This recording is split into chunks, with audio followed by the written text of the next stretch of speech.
నమస్కారం. ఘంటారావానికి స్వాగతం. ముందుగా ప్రధాన అంశాలు. ఉత్తర మధ్య బంగాళాఖాతంలో బలపడుతున్న అల్పపీడనం. రాష్ట్ర వ్యాప్తంగా భారీ వర్ష సూచన.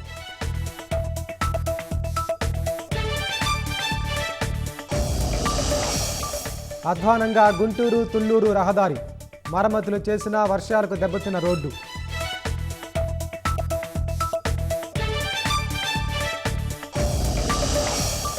అనకాపల్లి జిల్లాలో వంతెనకు కలగని మోక్షం. పునఃనిర్మించి కష్టాలు తీర్చాలని ప్రజల వినతి.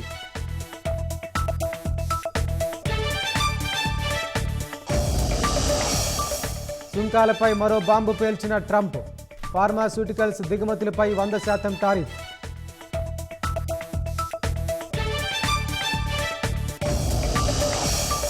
రాష్ట్రంలో అంగరంగ వైభవంగా దసరా మహోత్సవాలు.